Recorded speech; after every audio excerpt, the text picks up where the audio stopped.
there. I suppose we just jump into it, and as we change tapes, we can change direction too. Okay, I can talk to you though. You're talking just to me. Yeah. You'll be sort of in a 3/4 profile. Is it rolling? It's rolling. Okay, let's start off with my question list. For some reason, start in the middle. The contribution of Gratien Gélina and his impact on the French scene. I'd like to know how he was perceived as cauterizing the French Quebec theatre scene, and sort of how jealous, if it happened, the English scene was. Well, curiously enough, after he got out of school and was still working in the school drama group, he worked for the Montreal Repertory Theatre. That's the English group. He played Dr. Caius in Merry Wives of Windsor for them.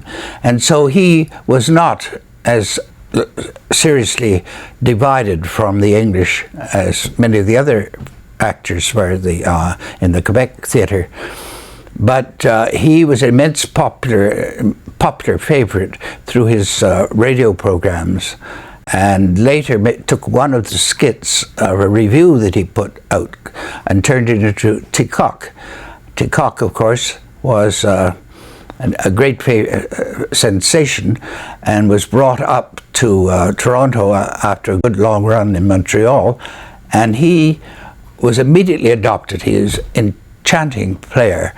And then the play that was then taken to New York, and New York didn't understand a word of it, and it was closed actually before it opened, because there's no booking, you see, they didn't know him. And thanks to Ernie Rowley of the Royal Alexandra Theatre in Toronto, he was brought back and filled the house again. And it was for once a kind of defiance of the Broadway influence or domination of our scene. And we always then felt that Gélina was one of our good friends, and really you might call him the first Canadian star. Good. He's liable to come up again, but does he? No, he staged all this stuff. Yeah, sure. So anytime. All right. Just as an addendum, he's also known as a playwright. No? Didn't he write Hier les enfants dansaient?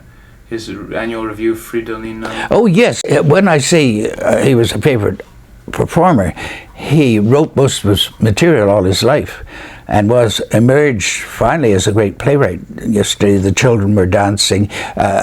Ticoc was his own.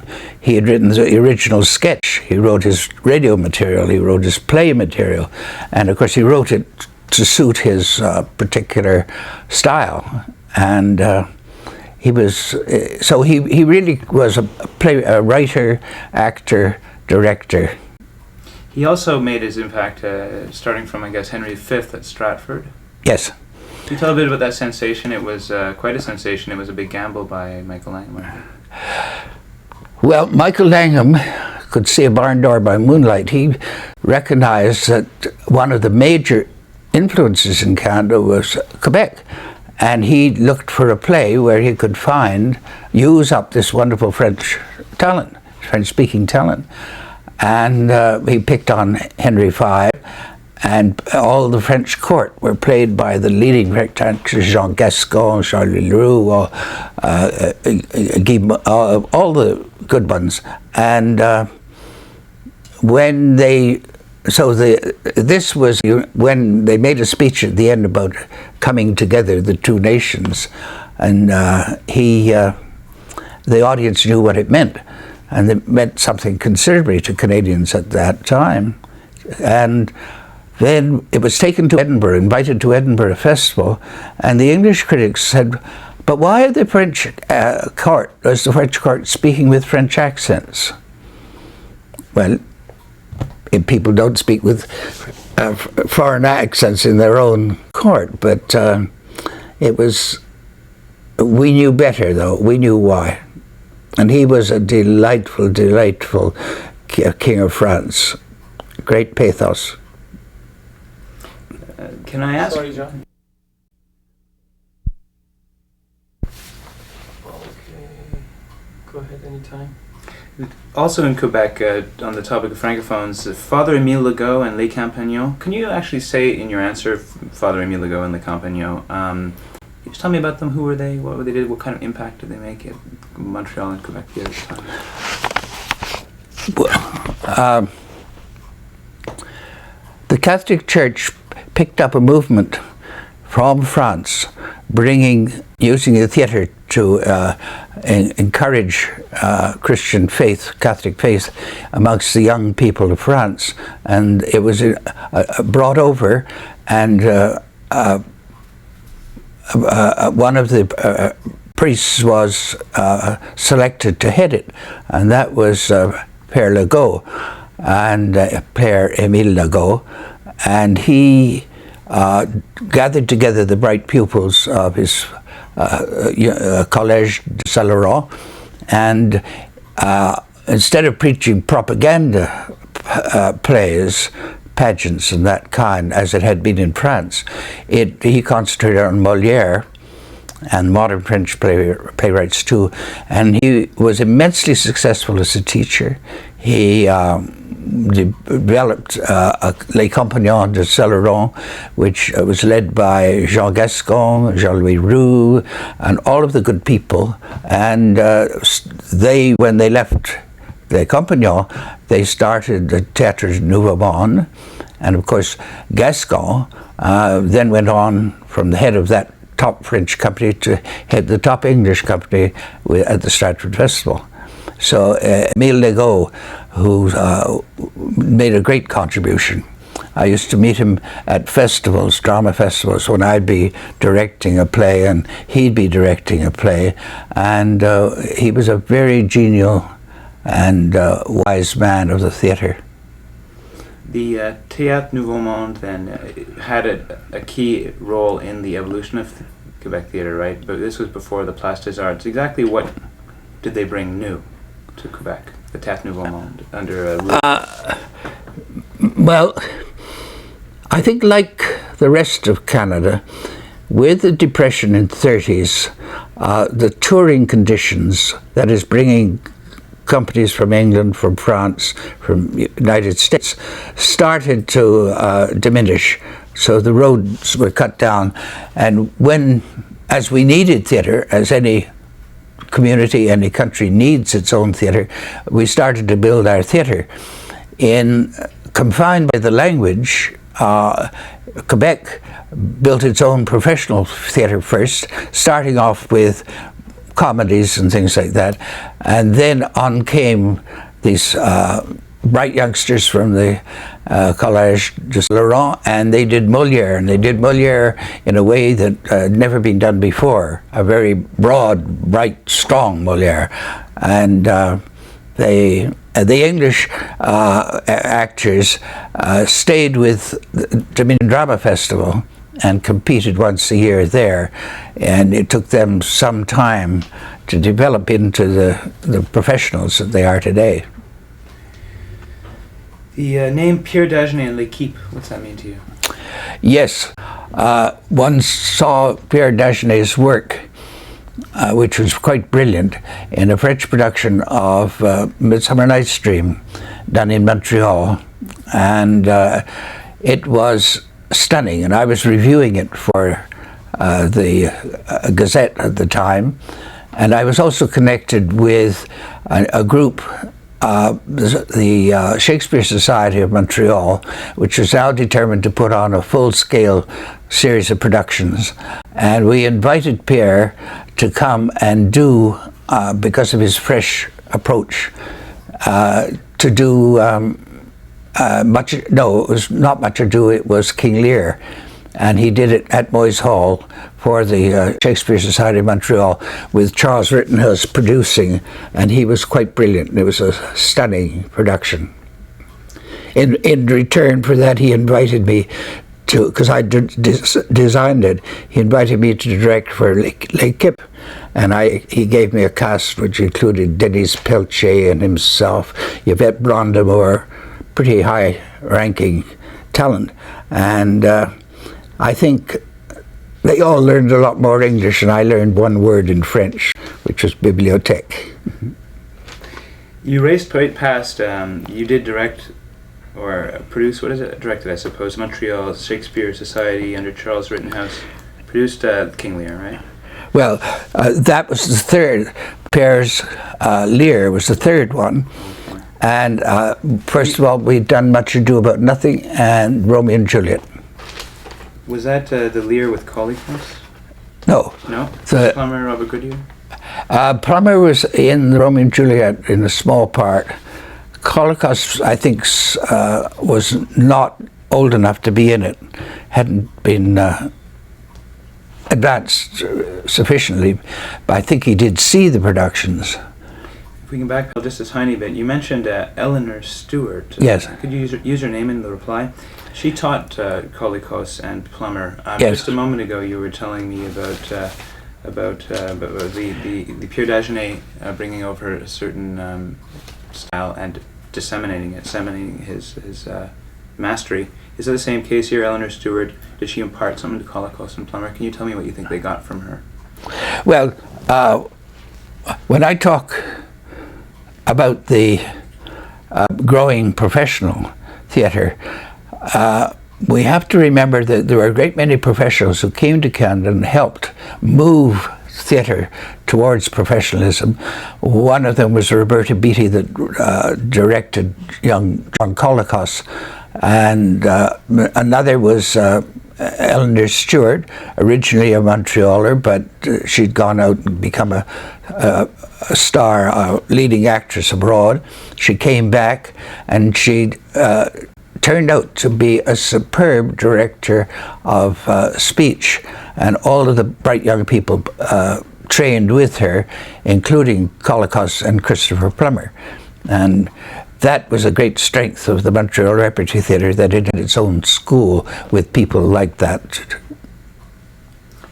Jerry Bowen and if you remember, would you talk about them a little bit? Pardon? Jerry Bowen and Mildred Mitchell Gray. Could you add them to the Montreal Repertory Theatre? You also mentioned Jerry Bowen and Mildred Mitchell Gray.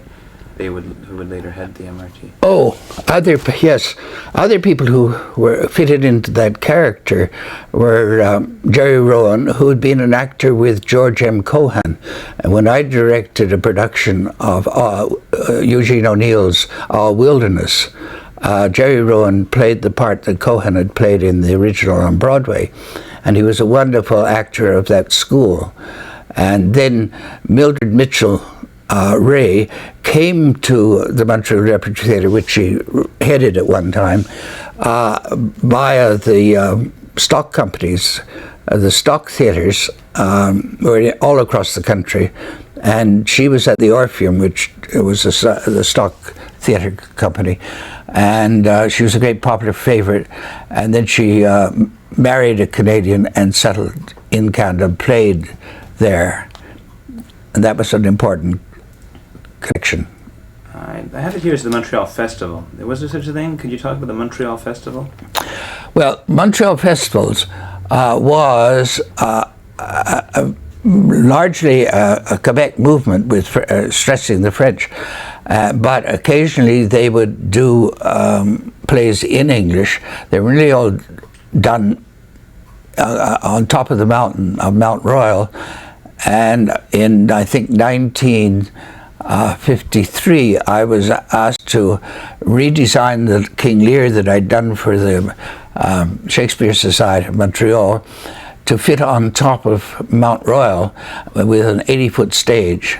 At that time, Colicos had gone to England, played King Lear at the age of 23 for the Old Vic Theatre, so he was invited back to play King Lear on top of the mountain.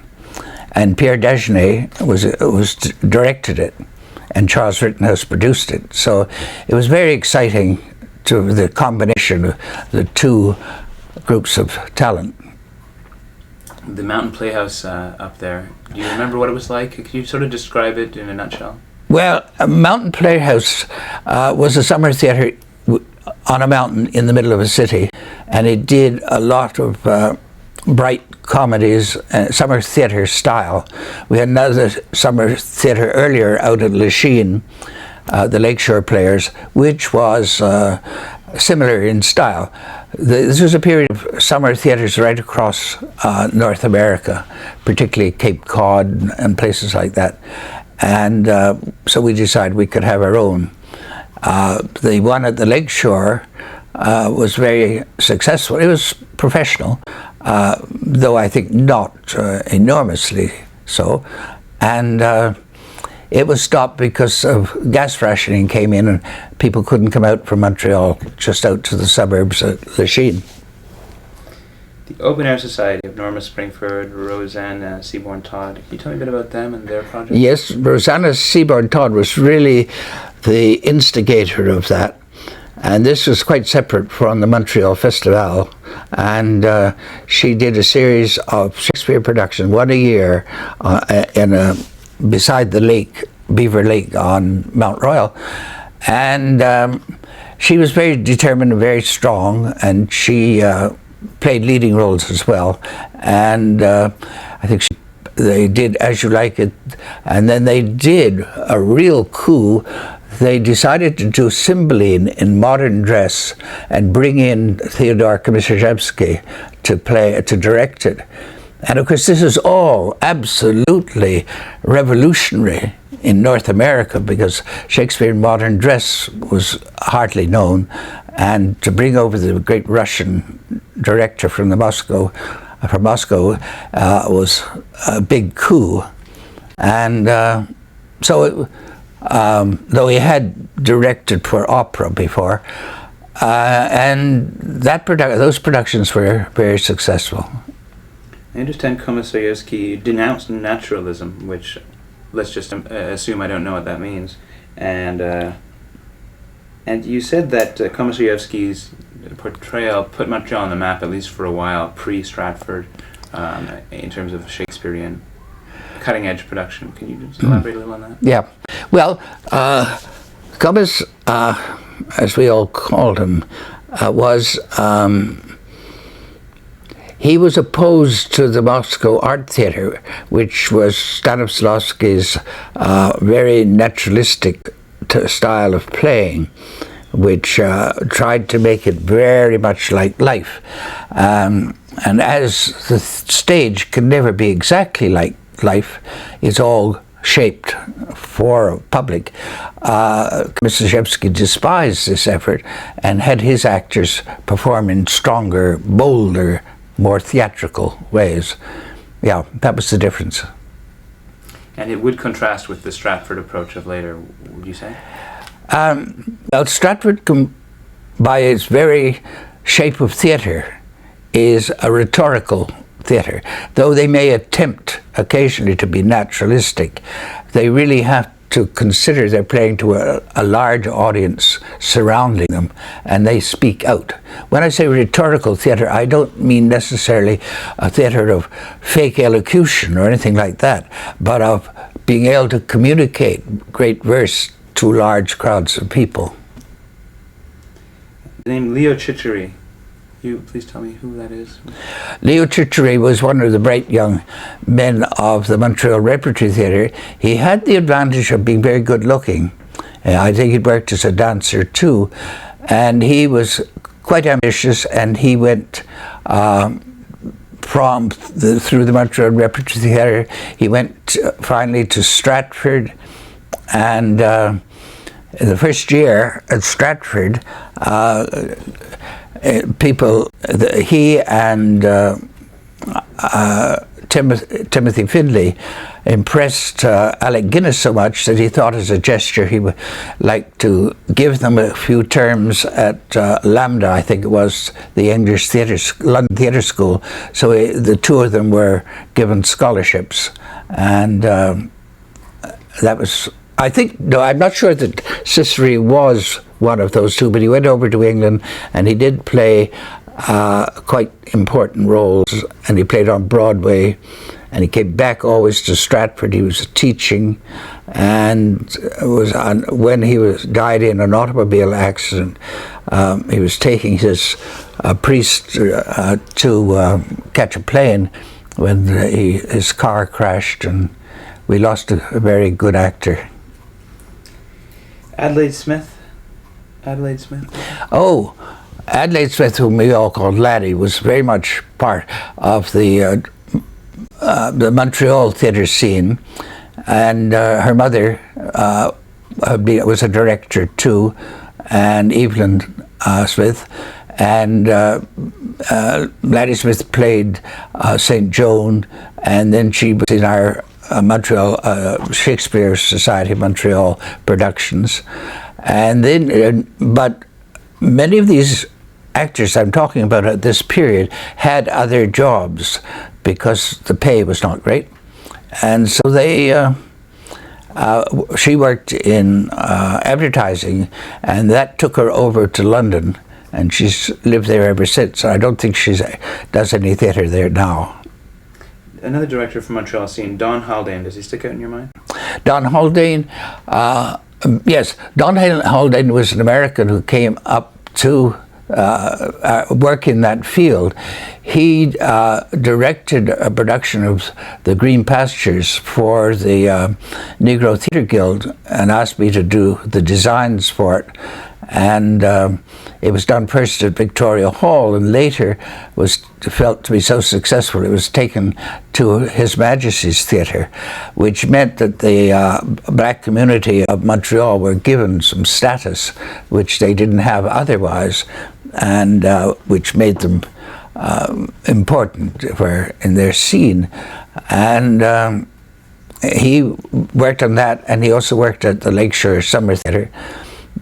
I remember he was always a bit of an instructor, having, I think, gone through one of the theatre schools in the United States. And he explained that if you were in a scene where you had to fire a gun and the gun didn't go off, how you would handle this. And he was doing this, instructing us during an intermission, and then when his turn came to go on the stage and shoot somebody, the gun didn't go off, and instead of using the technique he'd shown them, he just collapsed in laughter. We always remembered that about Don Haldane. He became film and television and did very well following that. The Negro Theatre Guild, very interesting. Who were some of the unsung heroes from that, or who headed that? The Negro Theatre Guild was it was run by a variety of different people, and I'm afraid I'm not going to remember all their names at the moment, but they did quite valuable work within that community. And then we had a Negro Theatre Guild, and we had a YMHA Theatre, and I was invited to that into that and directed a series of plays that were quite far-reaching for the time. We did There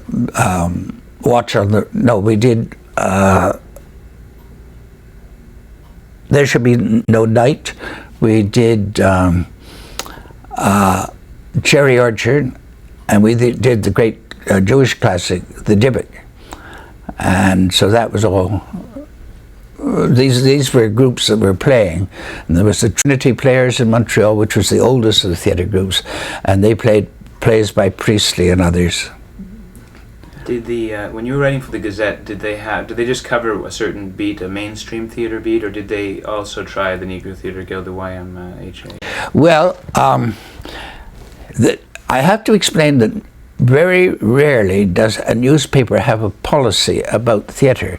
That is left to the critic or the editor, and they are responsible for what's covered.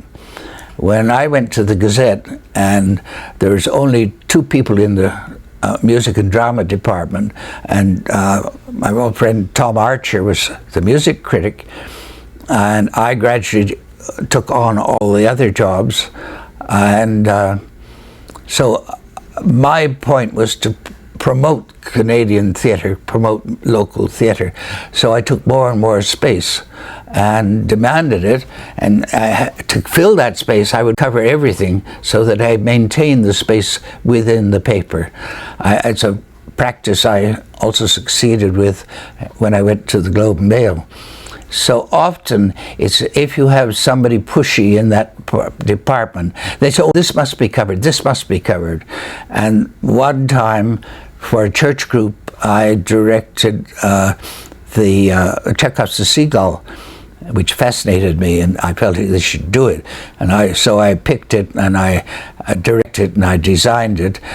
And then I went back to the Gazette and did a review on it. I concentrated on the play and the actors. I didn't mention the director. John Colicos, what was he like as a performer? And he seemed to have shot up from nowhere. I know his Cyrano rivaled the best. Well, he is a real talent, and his father was a translator in the courts and had many languages. John decided that English was the one that would teach him. So he studied both with Fillmore Sadler at the Montreal Repertory Theatre theatre school, and with Eleanor Stewart, the great teacher. And pretty soon he was playing in all sorts of different roles and getting more and more important. And when, just after I came here to the Globe and Mail in 1949, he was advanced enough that he went to CBC and played with Andrew Allen, which was a great honor in those days, very important. And so on the side, I asked him if he'd like to play in Shaw's little-known play, In Good King Charles's Golden Days, playing the king. Well, he was dubious about playing with what he called amateurs then, having been an amateur himself just a few years ago. But he obliged me, and of course our production won the Central Ontario Drama League here and was then sent off to the finals, which were in London, Ontario, and he was given the Best Actor award. And encouraged by this and aided by letters from everybody, including me, he went over to England to try his luck. And the letter I sent him was from to Sir John Gielgud, who said, if you're wise, you'll go and work as an understudy with one of the travelling English companies and learn the inside of English theatre, which is very different from Canadian theatre at that time. And he was understudy to an actor playing King Lear, and when they got to Finland, the actor had voice problems, and young John Colicos, at the age of 22, stepped in and played King Lear. That made him already made his name, and he did many other great things since then, including some years later going to the Stratford Festival and playing probably the best performance of a tragic role at the festival. Many people agree with me on that, including Robertson Davies. His Cyrano was meant to, I understood he had some nerve even trying Cyrano. You got 2 minutes. You want to change the tape? This question? No, yeah. He did Cyrano too, that would rival Plumbers. Oh yes, not only was he a most successful, most moving and powerful King Lear, he undertook the role of Cyrano De Bergerac, which had been played the previous season by Christopher Plummer, and Chris Plummer has a style that is very satirical and witty and rather devilish, and when Plummer stepped out of the role, Colicos was in danger of not being able to match that, but he did. He played for the melancholy, and the bravura was there, but the heart was also part of it, and he triumphed. He was equally good, though very different from Plummer's Cyrano. You were just telling me that Alec Guinness, you knew him at Stratford. Can you maybe tell me, you're going to tell me right now? Oh, well, I got to know Alec Guinness when he came over and was the first star of our Stratford. And he was a very elusive man, and not, I think, entirely enchanted working with Sir Tyrone Guthrie. Guthrie was not a man that encouraged star behaviour. Not that Guinness was a star in a dominant sense, but he had his position. And I remember phoning Guinness the last day of the first festival in 1953, and saying, did he have any, I just want to say goodbye and thank him for being so helpful earlier. And he said that he hadn't enjoyed it, and he felt there were a lot of things that could be corrected.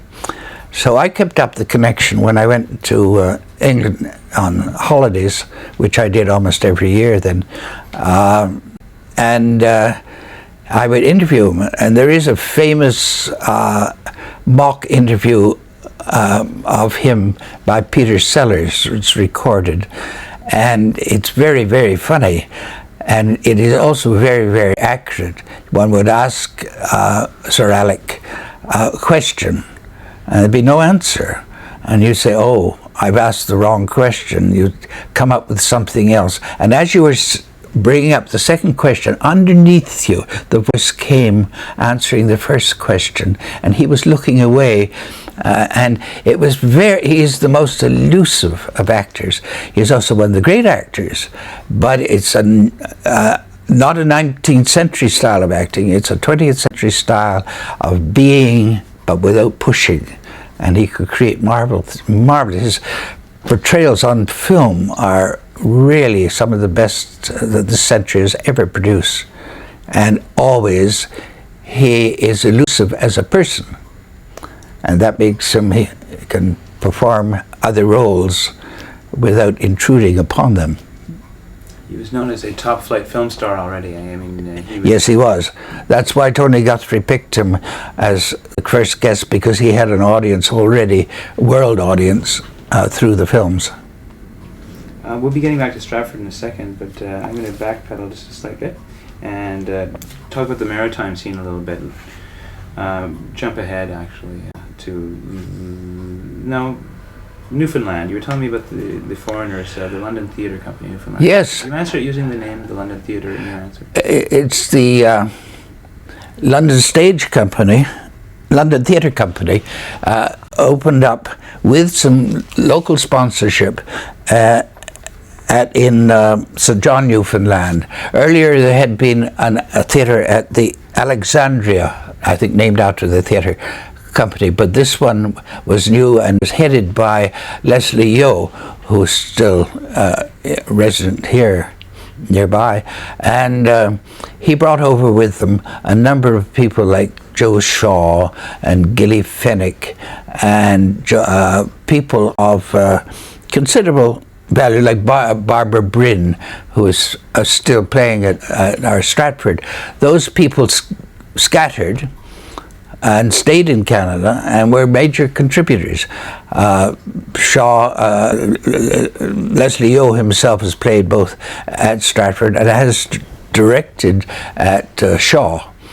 And I keep having to remind people that in the transition from amateur to professional theatre, there were many professionals who were always working the amateur scene and making that easier and more possible. One of the actors who did not stay in Canada was Alec Mccowan, who went back to England, became a considerable star there, but he had got some of his first experience in St. John, Newfoundland. And in the 1950s in the Maritimes, I understand Newfoundland actually never got a professional year-round theatre like ever. What did they have instead? What dominated there? What was it, the touring circuit? Well, all of the Maritimes are somewhat handicapped by weather, and theatre can rarely survive on just the local audience. Moving forward to today, a production like The Phantom of the Opera in Toronto can run into its 6th year because it is seeking audiences well beyond the boundaries of Ontario, in fact beyond the boundaries of Canada. And the people are brought in by buses and they travel. So without that extra audience in winter, I think the Maritimes have made it difficult. They're now launching another summer theatre at Wolfville, which will be like a festival, like a Stratford festival, and that's to open this month in July 19, 95. Leon Major sprung onto the scene and wanted to go to Halifax after adjudicating a date there. Yes, the first major, at least I think the first major company in Halifax was the Neptune Theatre, and it was started by Jack Gray and Leon Major, who had a family connection there, and has survived to this day, and it's a good solid company, and eventually, and I hope soon, the government's going to build them a new theatre because they well deserve it. Newsfeed last month they got a $6 million, they're getting $12 million apparently. Globe, May 26th. I'd like to take an eccentric spin-off here and mention that you reviewed a very young Christopher Plummer in high school. Can you tell me about that? Oh, of course. In the period when I was trying to maintain my space in the Gazette, I would cover anything that looked of interest to the public special. And when the Montreal High School was staging a production, a dramatized version of Pride and Prejudice, I thought, well, that sounds interesting enough, not just for the audience of parents and that, but outside. And I went to cover it and found in the leading role of Darcy a quite astonishing performance by a young man called Christopher Plummer. And he had the hauteur, the style, and the manner that made, of course, all of the rest of them look more or less like high school kids, but he had pure distinction. And so I reviewed him favorably in that. And he went on from there to work with Rosanna Seaborn Todd and with the Montreal Repertory Theatre, Martha Allen's theatre.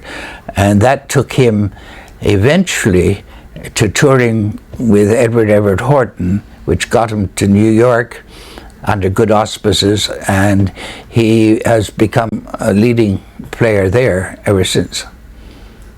Did he not go up to Ottawa as well, Amelia Hall? Did he work with her at all? Yes, he did. One time in the Bray Manor Summer Theatre, we were staging a production of Sheridan's play The Rivals, and one of the leading actors in it he was a French-speaking actor, found the Sheridan language a bit difficult. So at the last minute, they sent in to Montreal and brought Chris Plummer out, young Chris Plummer out to Bray Manor in the Eastern Townships, and he learnt the lines on the way in the car, bringing him out. And of course, everybody's told a story, I tell it often, when he blew up on one line, he turned to the prompt corner and said to the girl there, "What's the line, dear?" And she fainted. Whether that's true or not, it's a nice story.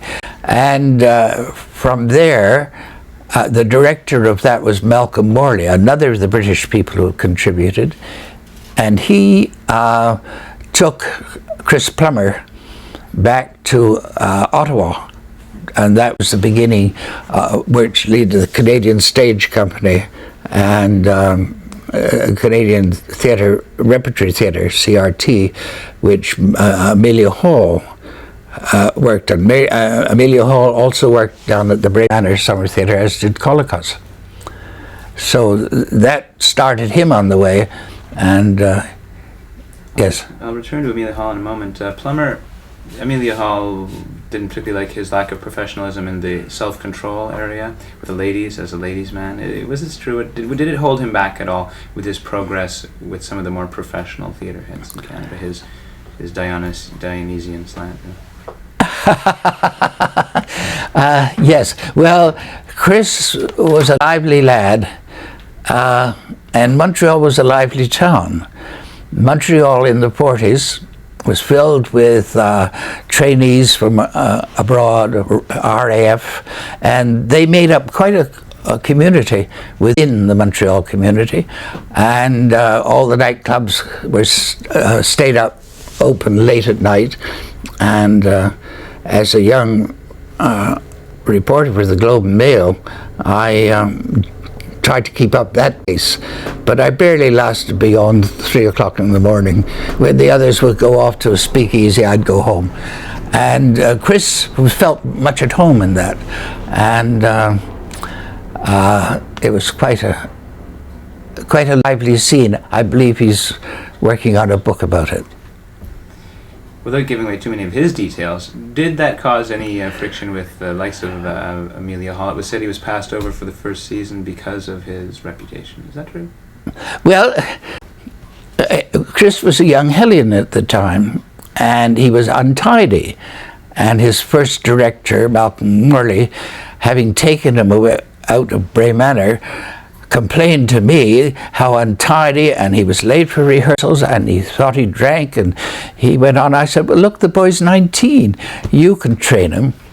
And it did harm him there, but Amelia Hall understood that, and she cast him for leads. And I think because he was cast for leading roles, that he didn't have enough time to spend on staying up late drinking after a show, and because their rehearsal time is very tight.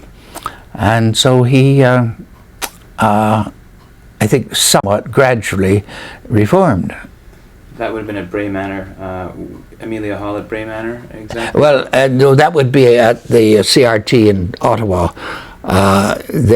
He was taken from Bray Manor out there, yeah. In a thumbnail, in like 2 sentences, what was Bray Manor? And it was in Knowlton, right? Oh, the people who taught at the Sadlers, who taught at the Montreal Repertory Theatre School, had acquired a house in Bray Manor in Knowlton, that's Eastern Townships, very charming spot. And they set up as a training place for young actors. They would give them classes and put them in a play a week.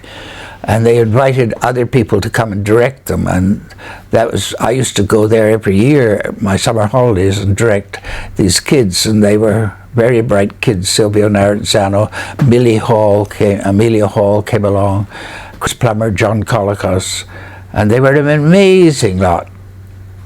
At the CRT up in Ottawa, Amelia Hall, later I believe you made this quote, that there is life before Stratford. Or you may have quoted her. So it was quoted as saying, there was life before Stratford. Can you tell me what that means? Well, using that quote, please. Amelia Hall, who was teaching school in Ottawa, took her holidays down to play at Bray Manor in Knowlton, and was encouraged by that to join Malcolm Morley's company, and then eventually to take it over. And she knew the actors that had worked at Bray Manor, and they came up and played regularly. Before that, in winter, I had invited her to come to the Montreal Repertory Theatre in 1949 and play Amanda in the Glass Menagerie, and she was quite stunning in it. And she's in her book about theatre in Canada before Stratford. She speaks most sympathetically and nostalgically about that production, and she was quite wonderful. Hugh MacLennan, the novelist, years later at a wedding somewhere, said in his maritime accent, he said, "You know, Herbert, I never told you, but that your production of A Glass Menagerie was better than the one in New York."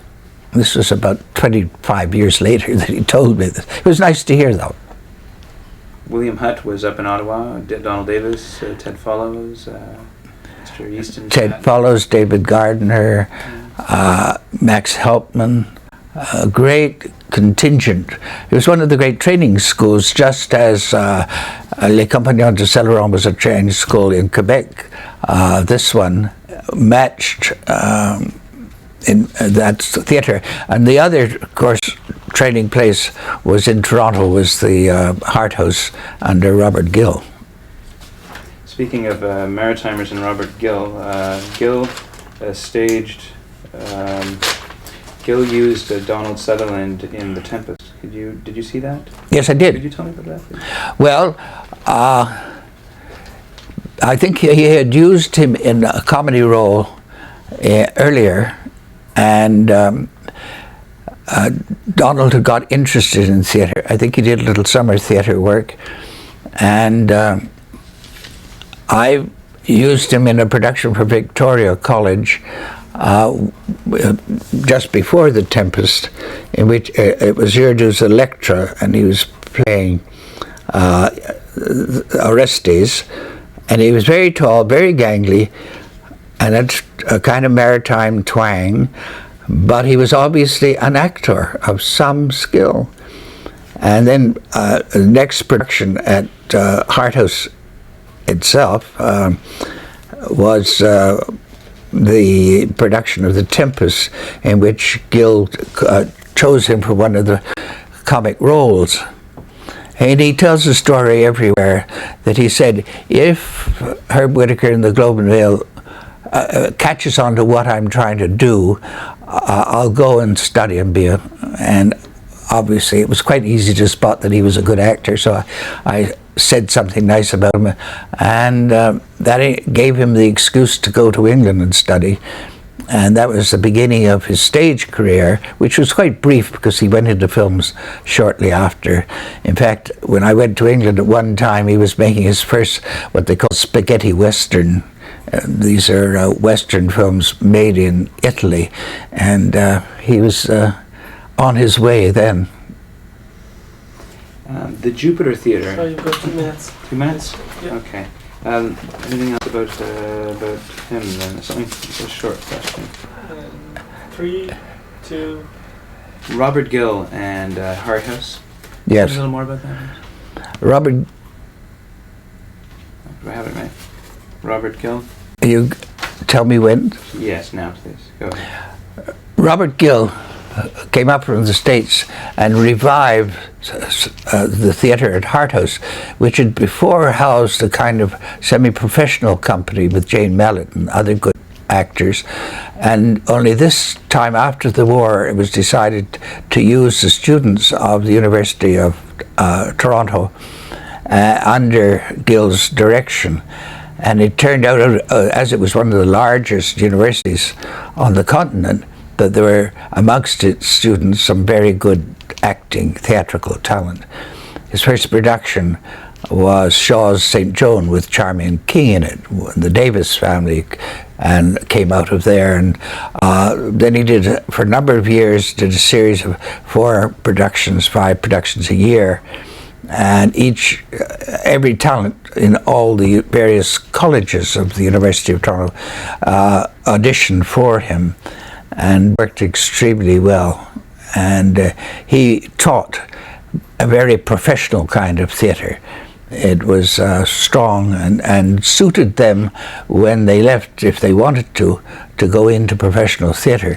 The Davises did, starting off with a summer theatre, for which Gill didn't direct directly. He would hold rehearsals in town, and then when they went out to Muskoka, they then were able to direct themselves the rest of the way.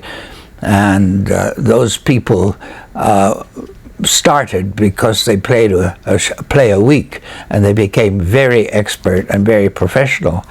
And the Davis brothers, Murray and Donald, were encouraged at that time by the great success of the Stratford Festival opening in '53, that they started their own theatre in Toronto called the Crest.